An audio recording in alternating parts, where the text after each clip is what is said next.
All right, the Browns are looking for their first playoff appearance in 18 years. The easiest way to do that is with a win against the Big Ben-less Steelers, although they can also clinch a playoff spot with a Colts loss. Dominique, let's start with you. Who gets the credit if the Browns do make the playoffs? Yeah, I mean, I think it's Stefanski in this situation. He's the guy they brought in, the head coach. He's the newest thing to this equation, and he is, since he's been there, they've been a much better team. So while we all know here that a lot of people deserve credit if they get in, the fact of the matter is Stefanski is probably playing and coaching for Coach of the Year trophy if they get in, and he's probably going to get a ton of credit for getting the best out of Baker Mayfield. He's going to get a ton of credit for having them step up in a big moment if they win this game, even though the Steelers are benching their players. It's going to be a lot of pressure on Baker Mayfield, and if they lose, people are probably going to unfairly put it all on Baker Mayfield. But if they win, it's no way that people aren't the day after, Monday after, they're going to be celebrating Kevin Stefanski's addition to that team and the way that he's changed the culture and he's pushed them in the right direction. He's fixed the offense. He's based it around a running attack because that's the skills that they have, and he's simplified it for Baker Mayfield to be able to play well. And if Baker plays really well this weekend, people are still going to say it's Stefanski who put him in that situation. It's not necessarily Baker stepping up in a big moment.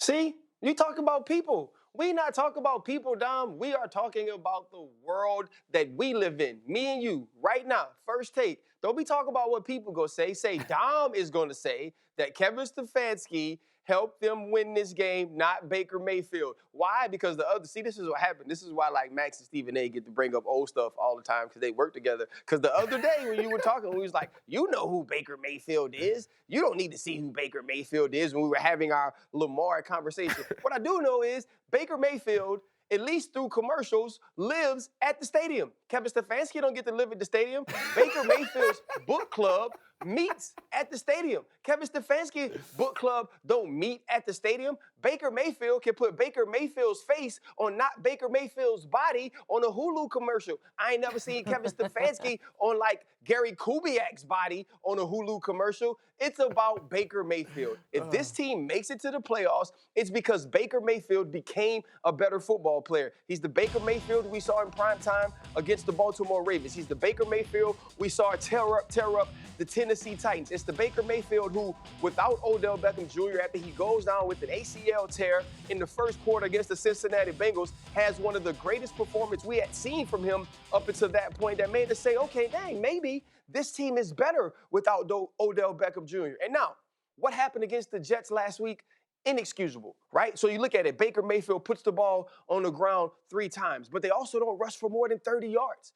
Kevin Stefanski, why from Friday to Sunday can't you develop and understand that the run game needs to be a certain thing against this stacked box in order to win when you're playing with practice squad wide receivers? You drop back over 50 times. And so this is going to be about Baker Mayfield stepping up in a big moment. There's turmoil around the team. There's different COVID and injury reserve lists that people are being put on because of the protocol. So now Baker Mayfield, show us that you're that guy.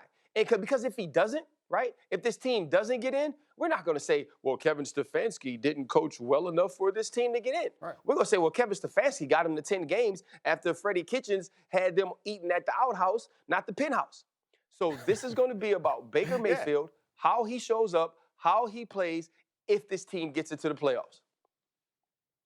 Yeah, I mean, I think that you're right. We agree that if they lose, people are going to blame Baker Mayfield. And you and I, depending on the outcome of the game, I think you and I are smart enough to know that we can't decide who to blame today. We got to see what happens in that game. But I did watch last week's game, and part of the problem was Baker Mayfield. A big part of the problem is Baker Mayfield. I understand the running attack wasn't what they wanted to be, but that's what the Jets were expecting. The Jets weren't surprised that they were going to try to run the ball because the Jets knew all their receivers are out. They were loading the box. They have a good defensive line. You know what happens when teams load the box? Your quarterback's supposed to eat.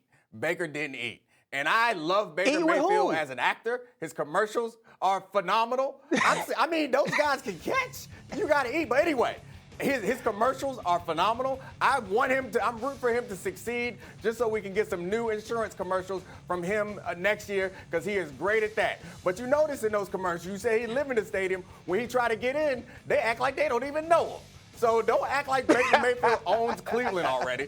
When he tried to walk back in, they made him check all his wallet and everything. They act like they ain't know who he was because he ain't killing. If he was out there killing, you know what? They would say, "Oh, how you doing, Mr.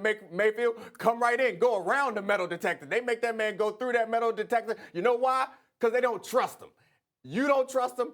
I don't trust him. The security at the stadium don't trust him. That's the problem. That's why Kevin Stefanski is going to get the credit. Baker Mayfield's greatest games this season were a couple of moments, I think, the Tennessee Titans. You go back and look at that game. It is all about, it's not about reading. It's about them committing to stopping the run and him having play action, big opportunities. He hit those throws. Not all quarterbacks can hit those throws. So I give him credit for that. And then you think about the Ravens game where they lost. His biggest moments, the Ravens, all their cornerbacks were hurt. And they were out there running zone coverages that I ain't seen them run since I was on the team. They had 40 plus, Dom.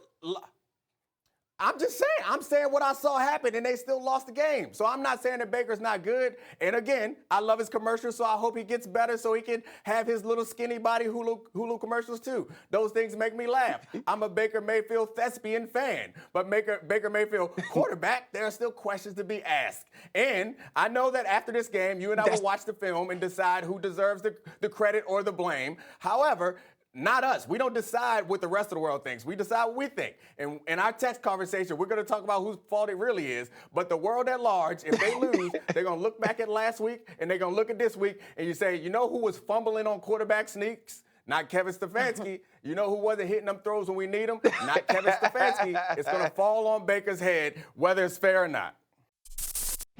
Thanks for watching ESPN on YouTube. For live streaming, sports, and premium content, subscribe to ESPN+.